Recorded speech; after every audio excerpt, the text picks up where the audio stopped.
One day, an unresolved murder takes place in Prophet Moses' tribe. His tribe comes to Prophet Moses and want him to pray Allah, and they want Allah to show the murderer. So Prophet Moses prays and the command comes. Allah commands you to slaughter a cow, so that the meat of the cow would be touched to the dead body of the victim, and the victim would stand up to tell the murderer. After this command, people get shocked. They don't like this offer and they raise difficulties. First, they ask what the cow is like, answer comes. They ask the color of it, the answer comes. They ask another thing, etc. Finally, they slaughter the cow and the murder is shown. But the Quran explains the severity of the condition with the verse, they could hardly do it. Well, why didn't the tribe want to slaughter a cow, and why did they raise difficulties? Guys, Prophet Moses' tribe used to live in the places reminding paradise, like surroundings of the river Nile, when compared with the deserts of Egypt, which were like the reminiscent of hell. So agriculture was very important. Consequently, cow or bakara, as mentioned in the Quran, was very important for them. So, along with believing in Prophet Moses and Tawheed, which is oneness of God, the interest given to cows reached to an excessive level. They were almost regarded as sacred.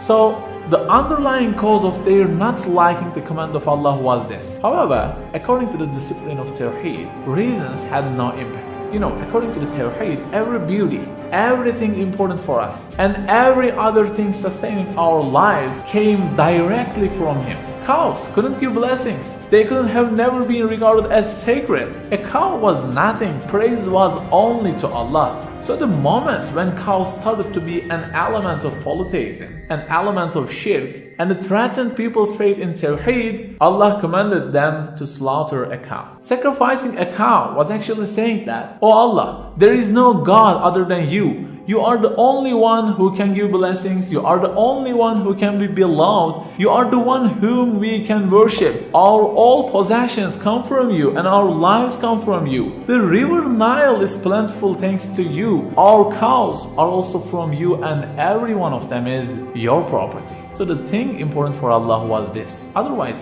their meat will not reach Allah, nor will their blood. Okay, guys.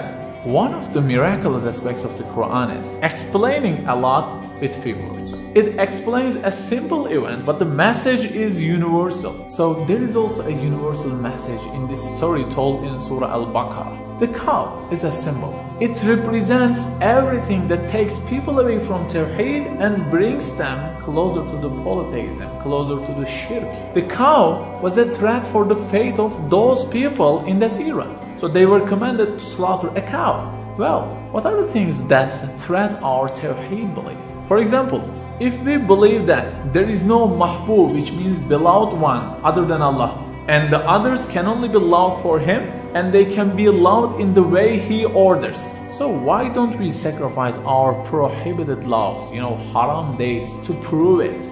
Or if we believe that there is no Razak but Allah, there is no all provider except Allah, and if we still don't sacrifice our prohibited haram earnings and stop charging interest, how can our faith become realistic? Are we sure we have a faith in the fact that money can't give us peace? Or is it just a kind of God for us? Or, as a physical act of the verse, I didn't create the jinn and mankind except to worship me. Shouldn't we sacrifice the things that are full of haram and for which we spend hours, such as Hollywood movies, meaningless TV series, and the time we spend in cafes which are full of gossip? This list is ever lengthening. Okay, guys, it is wanted from us that everything we live should be connected with Allah. Our every second, every act, every love, every sorrow is an example of sacred polytheism or Tawheed. So Eid al-Adha is the symbol of the approaching to Tawheed by being purified from polytheism, being purified from shirk.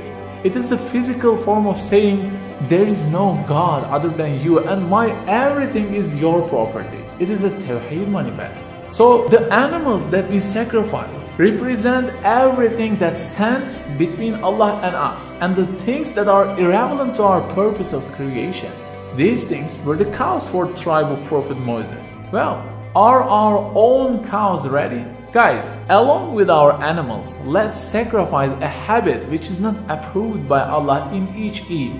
Maybe we can come into the presence of Allah as we sacrifice lots of things and approach to the Tawheed. May Allah accept our sacrifices. Eid Mubarak.